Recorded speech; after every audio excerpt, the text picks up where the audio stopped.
ఆసుపత్రిలో చికిత్స పొందుతున్న ఆయన తెల్లవారుజామున 3 గంటల 25 నిమిషాలకు మృతి చెందినట్లు ఆసుపత్రి వర్గాలు వెల్లడించాయి. ఈయన మరణంతో టాలీవుడ్లో ఒక్కసారిగా విషాద ఛాయలు అలుముకున్నాయి. 1940 జనవరి 20న పశ్చిమ గోదావరి జిల్లా మొగల్తూరులో కృష్ణంరాజు జన్మించారు. చదువు పూర్తి కాగానే కొన్నాళ్ళు జర్నలిస్ట్గా పనిచేశారు. హీరోగా సినీ రంగ ప్రవేశం చేసినప్పటికీ విలన్గాను అలరించారు. ఆయన మొదటి చిత్రం చిలక గోరింక చిత్రంతో వెండితెర అరంగేట్రం చేశారు. అవేకల్లు చిత్రంతో ప్రతి నాయకుడిగా కూడా నిరూపించుకున్నాడు. 1977, 84 సంవత్సరాల్లో నంది అవార్డులు తీసుకున్నారు. 1986లో విడుదలైన తాండ్రా పాపారాయుడు చిత్రానికి ఉత్తమ నటుడిగా ఫిల్మ్ఫేర్ అవార్డు అందుకున్నాడు. 2006లో ఫిల్మ్ఫేర్ దక్షిణాది జీవిత సాఫల్య పురస్కారం కూడా పొందారు. భక్త కన్నప్ప, బొబ్బిలి బ్రహ్మన్న చిత్రాలు ఆయనకు ఎంతగానో పేరు తీసుకొచ్చాయి. కృష్ణంరాజుకు భార్య శ్యామలాదేవి, కుమార్తెలు ప్రసిద్ధి, ప్రకీర్తి, ప్రదీప్తి ఉన్నారు.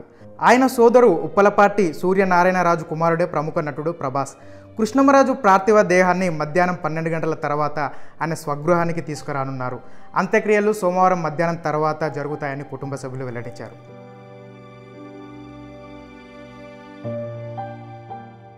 పేరుకు తగ్గట్టే రెబల్ స్టార్గా కృష్ణంరాజు ప్రయాణం సాగింది.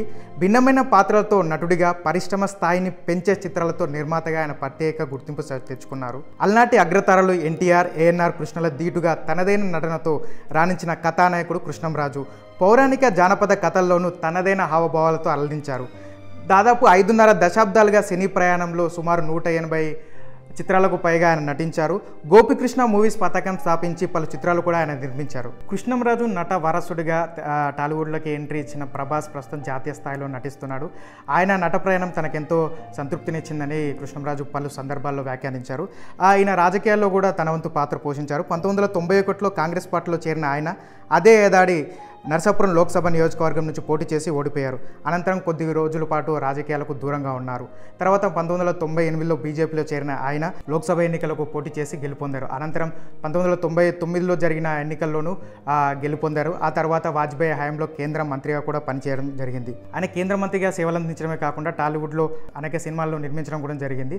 సో ఆయన పలు సందర్భాల్లో కొన్ని వ్యాఖ్యలు చేశారు. ప్రస్తుతం ఆ వ్యాఖ్యలు సోషల్ మీడియాలో వైరల్ అవుతున్నాయి. అదేంటంటే ప్రభాస్ పెళ్లిని చూడాలని ఉందని చెప్పేసి కృష్ణంరాజు చాలా సందర్భాల్లో తన మనసులోని మాటను వ్యక్తపరిచాడు. కానీ ఆ కోరిక తీరక ముందుకి ఆయన కాలం చేయడంతో రెబల్ స్టార్ ఫ్యాన్స్ తీవ్ర